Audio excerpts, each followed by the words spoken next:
Hello, everyone.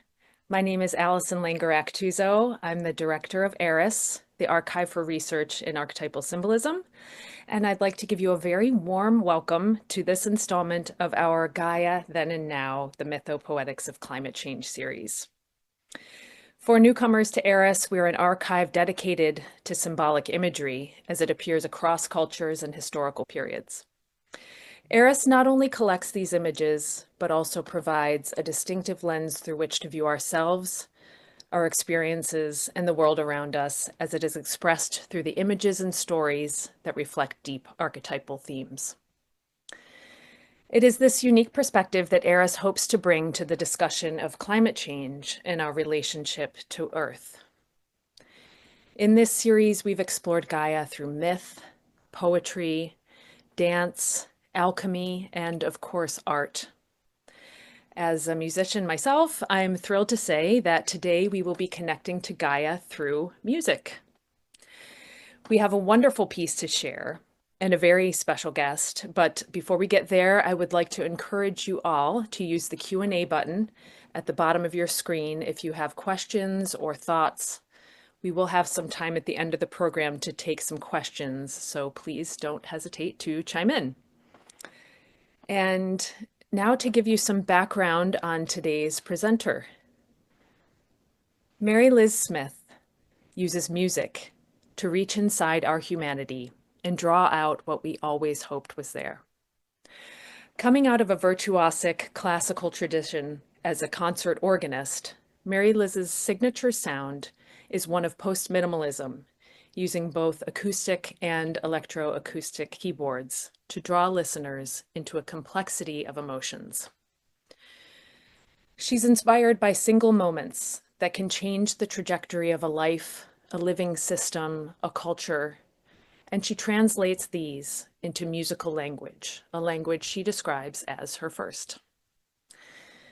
Maryliz is also co-founder of Callanish, which creates a healing space for people who have been changed by cancer, and Aliyah leadership programs, adding her arts-based perspective to their programming and using musical improvisations and songmaking to take people deep into themselves and their signature expression. You can find out more about her work at marylizsmith.com. Welcome, Maryliz. It's great to have you here with us. It's my pleasure to be here, and I feel very welcome. I would like to just give a little bit of a background before we start this, what I would call an immersive audio experience, just as a way to orient us.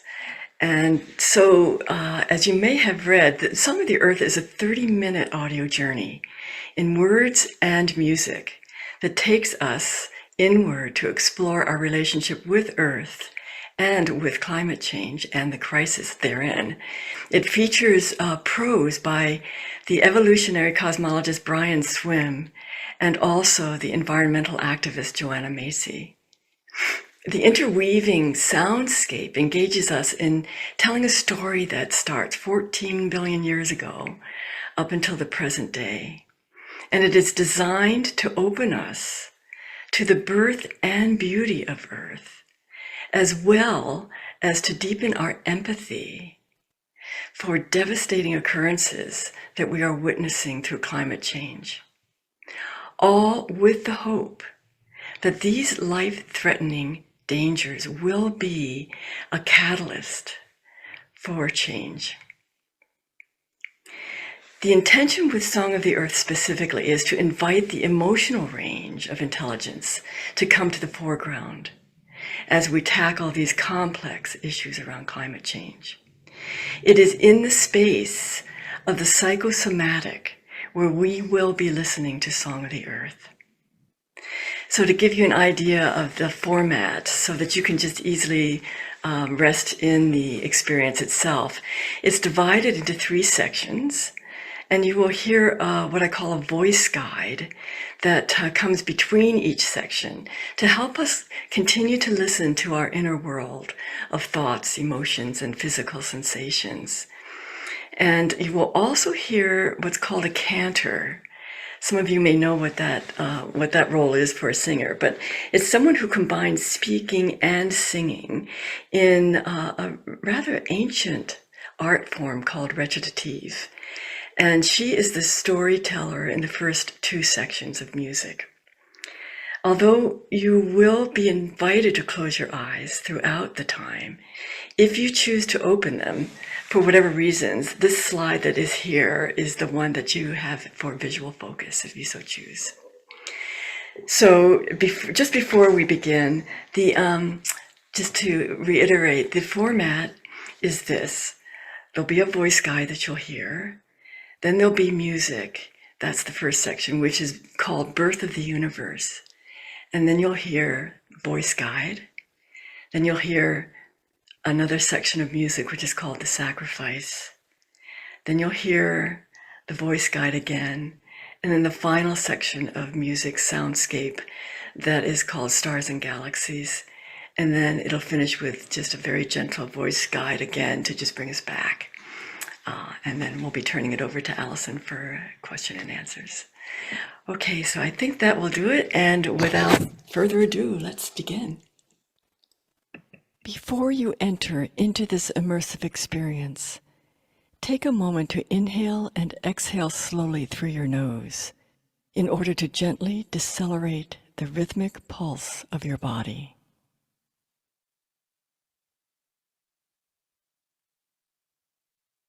With each breath, let the places in your body that are holding unnecessary tension be released without forcing these areas to loosen too quickly.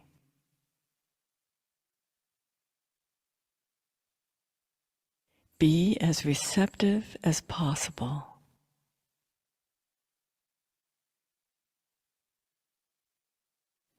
When we listen to music, it has the ability to open us in unexpected ways. According to Dacher Keltner, sound waves hit our eardrums, which move hairs on the cochlear membrane, which trigger neurochemical signals that move throughout the body, syncing with its rhythms, returning to the brain, adding layers of memory and meaning to the sounds we are hearing.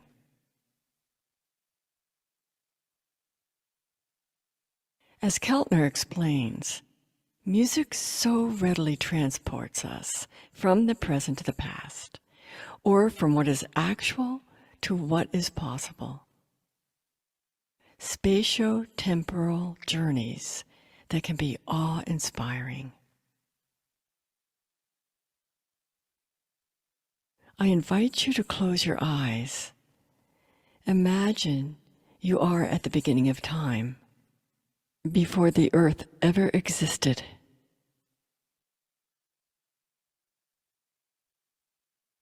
Let yourself be open to any sensations you may notice. At times you may feel sad. At other times you may be inspired. Whatever appears, let what you are noticing be part of the tapestry of the listening experience. And so we begin.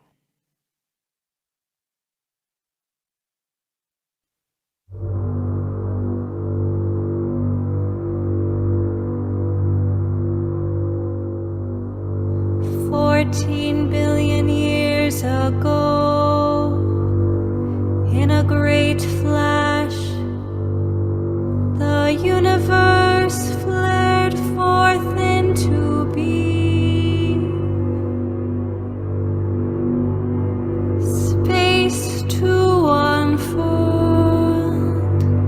revealing a primordial elegance in the beginning of time.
the original body of the universe maintained itself in a delicate balance so that its hidden beauty might come forth.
With a deep, slow inhale and exhale, let your body register what you have just experienced.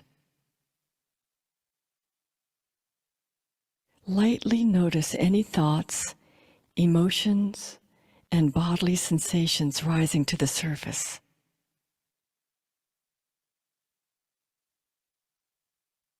Do you notice a particular emotional state, for instance? If so, what might that be? Is there a word or a phrase that comes to mind after what you just heard?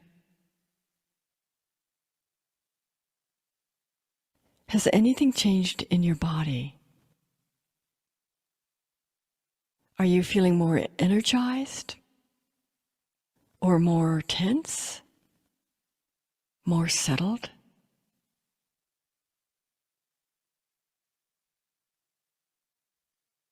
I invite you to take these next few moments to let these sensations have space to assimilate in yourself.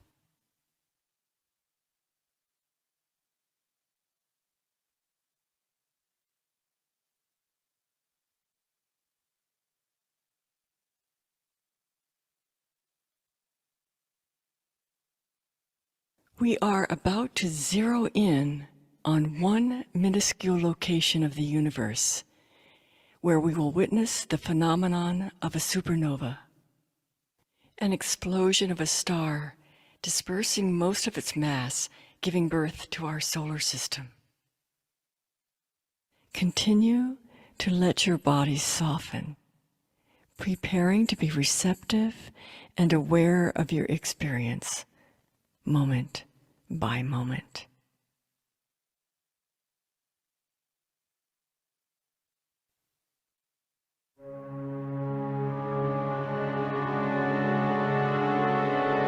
As long as a star is alive,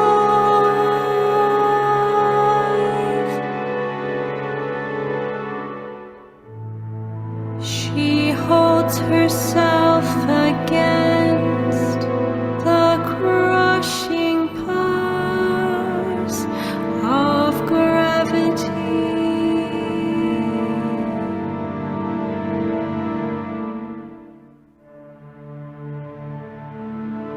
But when all her nuclear fuel is gone,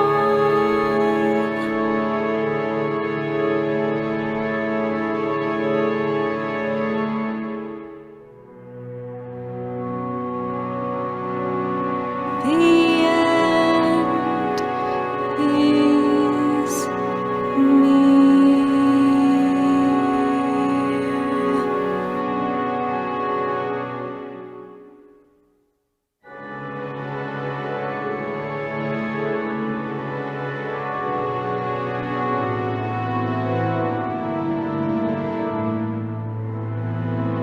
Exhausted by her effort, she surrenders to the powers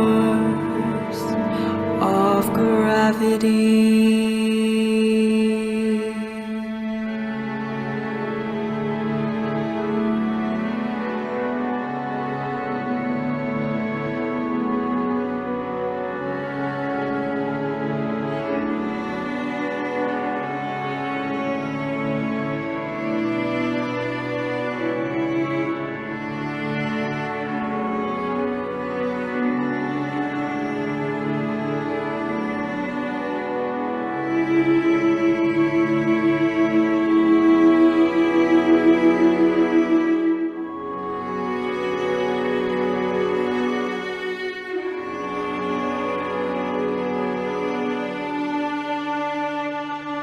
In a twinkling, she transforms, exploding in a grand finale, tossed into the night sky with extravagant generosity.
slowly breathing in and breathing out, notice how your body is responding to what you have just experienced.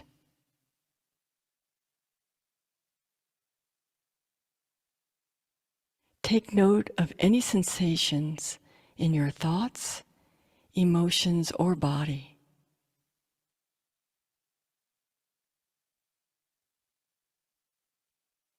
You may be astonished. You may be awestruck. There is no need to attach or evaluate your reactions and responses. Simply honor and respect them. Even be curious about the function of what is arising in your body, your mind, and your emotions.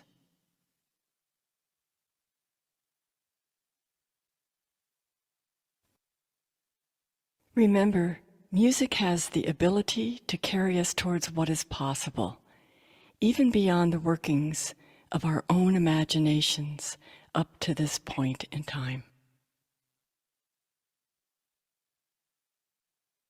Imagine being at the origins of Earth in its evolutionary process.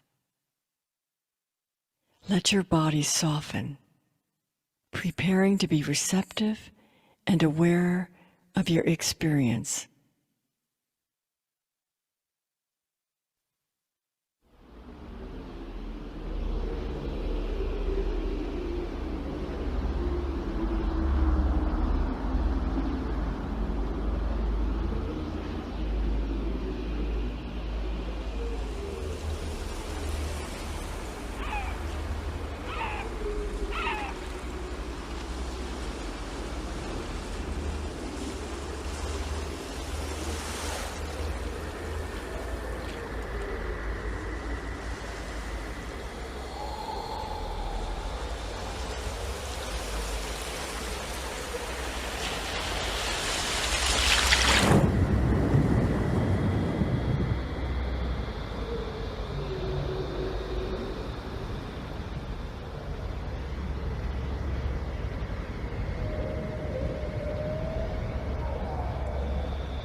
In Geneva, the international tally of endangered species, kept up to date in loose-leaf volumes, is becoming too heavy to lift.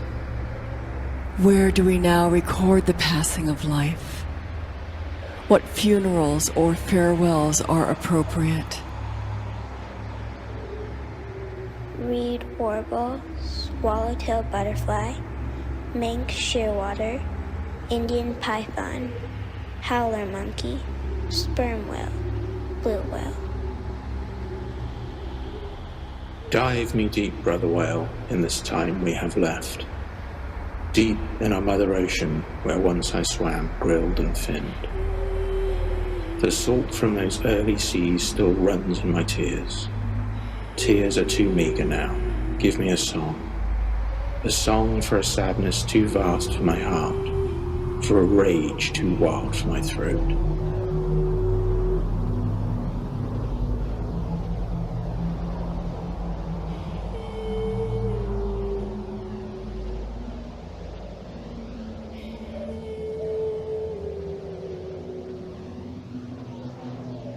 Atlantic ridley turtle, pearly mussel, helmeted hornbill, sea otter, humpback whale, monk seal, harp seal.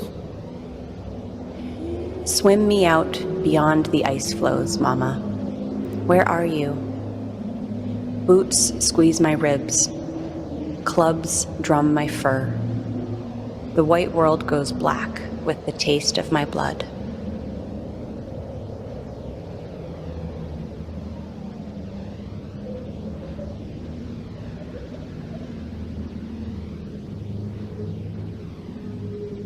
Ferret, curlew, cougar, wolf.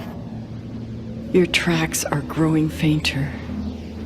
Wait, wait. This is a hard time. Don't leave us alone in a world we have wrecked.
Are you ready to face life without us? Have you contemplated what will happen if we ignore this reality? This nightmare?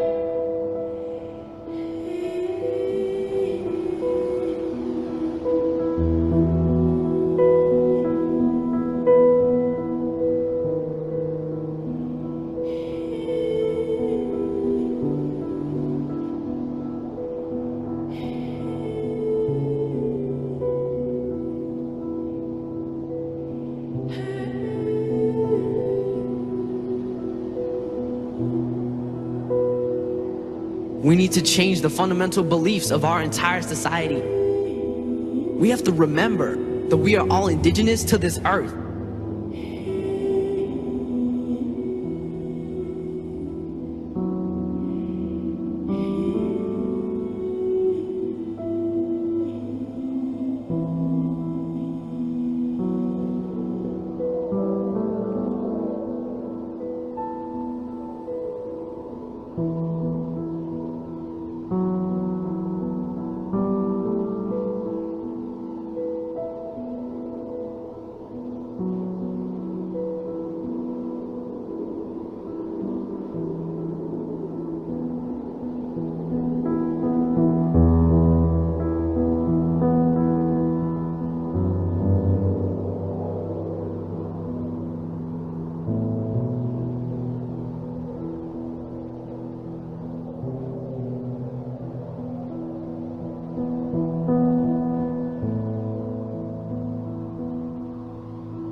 as the sounds move into silence, just notice any sensations you might be experiencing right now in your thoughts, your feelings, any bodily sensations. And then just slowly and easily transition into this time and place. And even opening your eyes if they're closed to bring you back to the surface once more.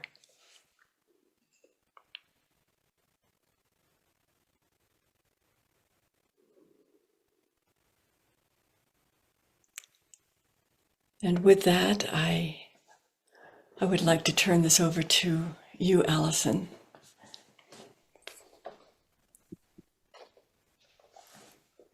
Thank you so much, Maryliz. What a magnificent piece. And we're so honored that you have shared it with us.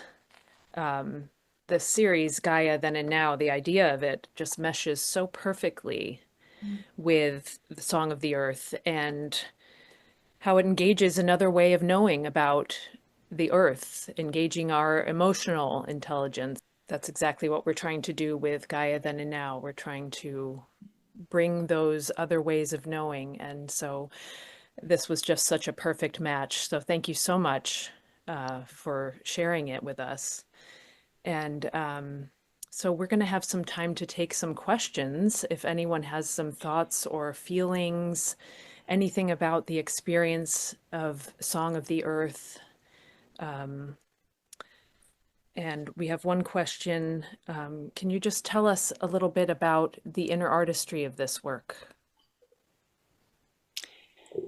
Sure. Without getting too nerdy about it all, it Feel is free to based get as on nerdy as you want to get. the in the first section of music. I deliberately use what's called the Fibonacci series, which is something well known in the natural world. You'll see it, the design and different patterns, but in essence, it goes like from 0 to 1, 1 to 1, 1 plus 1 is 2, 2 plus 1 is 3. So it's a series of numbers, and I used that in a rhythmic sense to spread out the sound, especially at the end, so that the sound can blossom out into a sense of a spiral kind of a feeling to it. So it just blossoms out. So that's one of the inner workings that no one would know necessarily. And the other is, I don't even know when I came upon this, but Rudolf Steiner did a series of scales based on astrological signs. Now, don't ask me how how that came to be, but a lot of the harmonies in the first and second sections are based on those scales, and it has to do with the day, like a Monday or Tuesday, Wednesday, that the scales were corresponding to those days as well as the astrological signs. So I use that also. And then I think just from more of a symbolic standpoint, not so much a technical standpoint, but I felt strongly about the sound of the cello and the voice, certainly the storyteller voice, the cantor, but the voice that has that higher range, that has no words, just the sounds that come together. And so the relationship between the cello and the voice show up over and over again through all three sections. And it mattered to me because in my own, I guess in my own, I don't know, sensibilities, it made sense somehow as almost like the feminine and masculine, or the yin and the yang, or the opposites attracting one another, and the range of it being the cello lower and the voice higher. So for me, it felt like those two instruments were holding, embracing the entire experience from beginning to end. So that just was something that I don't know why that happened exactly, but somehow that the timbre of those those sounds really mattered for the holding of in a sense, the holding of the space of the experience itself. So that's a few things that popped into mind. Yeah, fascinating. That high voice is just so gorgeous. And also your playing is just Thank you. so moving. And at the end, we go through that moment, which maybe you can talk about in a minute, where there's this all of a sudden a cacophony of human voices, and then we hear the gunshots. And then at the very end, your playing is so contemplative, and reverent, but also it's so hopeful. And the fact that we could begin to hear these sort of watery animalic sounds, it just brings it back around and into a hopeful place. And could you talk about that ending there, where it's quite dramatic? Where those gunshots are, and then the young voices coming in, mattered to me around innocence and again, sort of our actions and what that is causing relative to innocence. And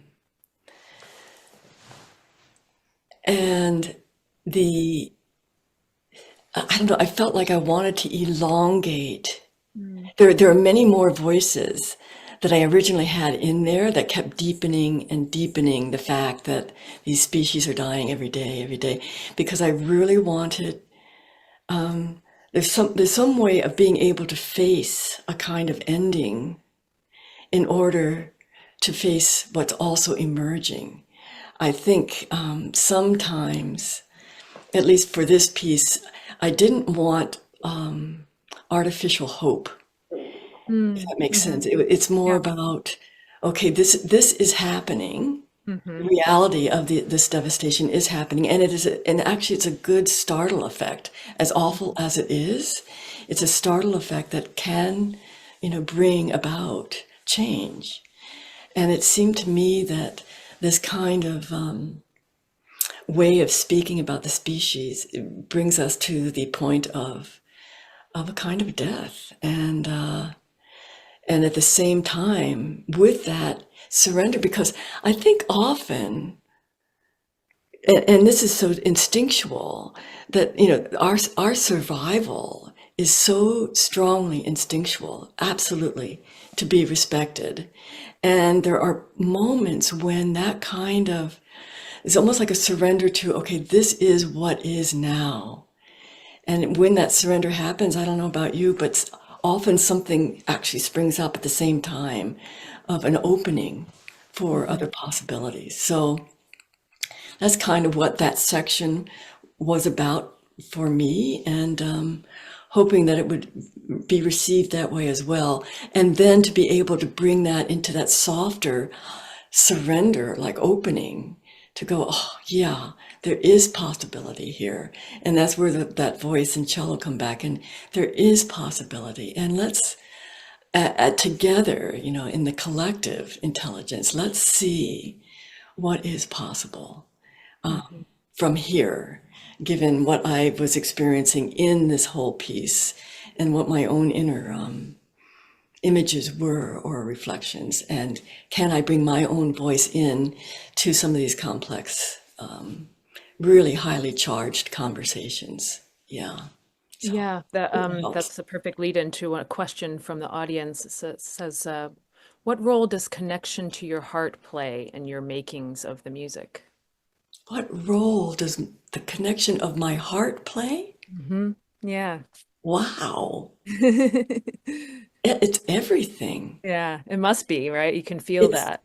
That's a beautiful question, because it's almost as though I'm immersed in the love of fill in the blank, and that kind of connection is so intimate, and in the creation of anything, that creative process of sensing, just discerning what's possible in the seed form, and then to be able to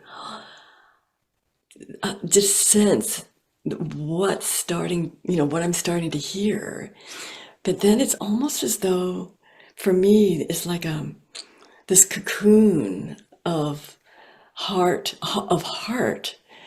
envelops me as I think I then merge with, in a sense. So that connection must be about, the function of it must be about being in contact, with whatever that creation wants to be, I suppose, as a mother would be with her child. It's like very, very, very, very significant that it's that connection through the heart. I think the heart holds it all. I really do.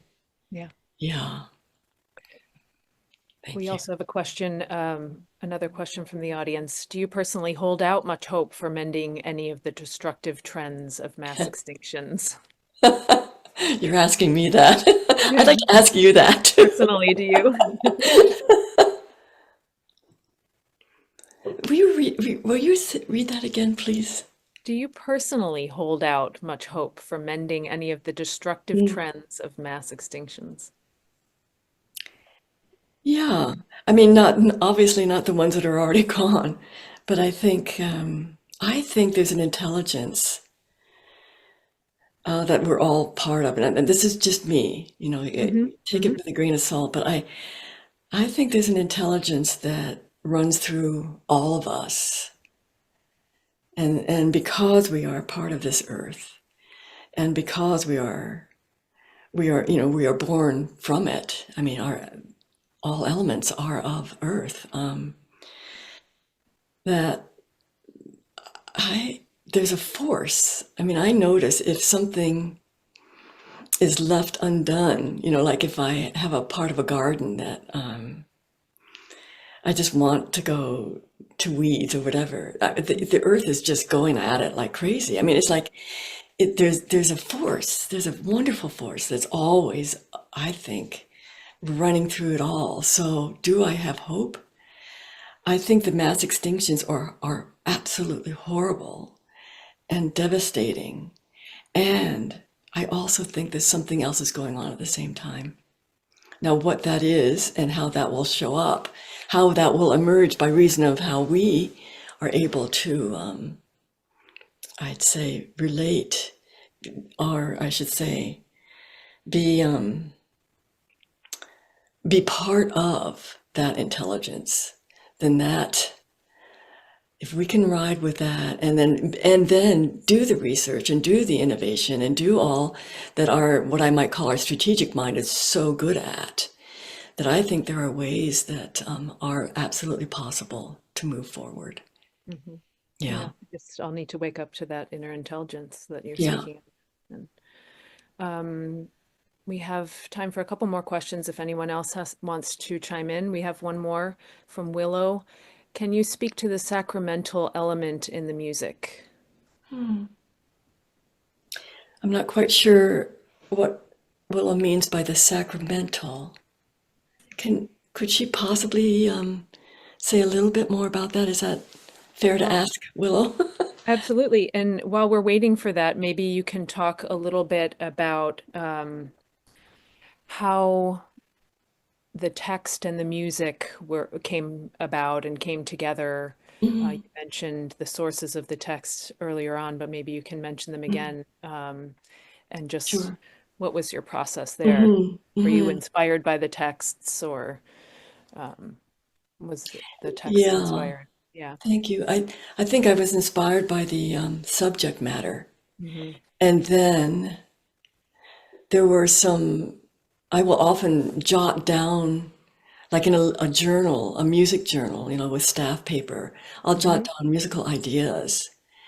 And so I returned to some of those, and those were inspiring for the piece. And it was almost the same time, and this has been a long time in the making, I'd say 7, 8 years, and it's gone through a number of iterations. But I met Brian Swim, 10, 11 years ago, maybe even longer. And we used to have coffee, and Oakland together, and we chat about these things. And Mm-hmm. at one point in time, I was playing an organ over in Oakland, and he'd sit on the organ bench with me, and I'd play, and he'd write. And some of that prose came out of that those times together. Wow. It was a very rich time between the two of us. At least I thought so. I don't know what Brian would Mm-hmm. say now. And then I also met Joanna Macy a little later, but was so taken by her work, and especially the way she was helping people face endings. And so the prose that is hers, which is in the last section, with the youth speaking Mm-hmm. at the beginning of that section, I think, but again, she was very inspired by this work, and I of her work. So it came, it kind of, it just, it was almost like a cauldron of Mm-hmm. a mix and match of, and then, but with that, with the texts, the prose of both of those amazing people, and then with some of these notes that I had taken along the way, and then also being able to work through the digital domain with Pro Tools and software, that also helped, because there's a lot, the gamut of that soundscape now, the software it's possible is just remarkable. So I'd play things and hear that inspiration through the sound, the actual quality of sound, or yeah. So all of that came together. Wonderful. Yeah. It's so, with the grand storytelling and the use of recitative, it's so operatic. Mhm. Has this ever been staged, or is that even possible with the soundscaping and It other is elements? possible, and it Yeah. could be staged. I've actually got a score for it, believe it or Mm. not. And yeah, it could easily be staged. And I think actually that was the original, before COVID hit, that was the original idea. And I had actually had a theater in San Francisco where I was going to do it. But then everything changed, and then I decided I'm going to go the simpler route, at least for now. Not simpler, but at least more accessible than trying that on as a theatrical performance. But everybody was sort of gung ho for it. Wonderful. Yeah, I imagine that would have been amazing. Yeah. Mm. Yeah. So we have heard back from Willow. Okay. Uh, the original question was, can you speak to the sacramental element in the Mm. music? And then she goes on to say, making an offering, Mm. that collective intelligence through the music that sings to it. That's so beautiful. Hmm. I think, Willow, I think you've placed something in me that I hadn't really thought of exactly in the way that you describe it. And I agree. And I think for me, the word sacrament has a lot to do with the sacred. And I think even listening to it with all of you today, it brought me back into that sacred space again. Although it's an overused word, it still matters. And I think that the sacrament, or the offering of, I'd say, can also grow. I think a work like this can, you can hear it one time, almost as an overall sacrament or sacred work. And then it can, if allowed or given the right conditions and watered and fed, so to speak, that the depth of it can continue to grow and be realized in dreams, or in just taking a walk, or things, though, that kind of sacrament then becomes something, I believe, would be my way of answering that. Hmm. Thank you, Willow. Yeah, I've listened to the piece in its entirety maybe 3 or 4 times at this point, and each time I hear it, it's different. Hmm. And I get something different out of it, and I feel something different each time I listen to it. So that growing really is happening. Well, I think on that note, we can wrap things up. I would just want to thank you again so much, Maryliz, for being here and for sharing Song of the Earth with us. It's just such a special piece. And we're just so thankful that you offered it to us. Thank you very much, Allison. It's been just a real pleasure. Thank you for the invitation. Yeah. And thank you all for being here and taking part in this event. We will be continuing, if things come up for you, we'll be continuing the discussion in the Eris forum on eris.org. So please feel free to leave us any comments or reflections on the event there. And if you have any images that came to mind during today's event, we'd love to see them. And you can send them to info@eris.org and we'll add them to our Gaia gallery. Thank you again for coming today, and we wish you all a great rest of your day. Thank you so much.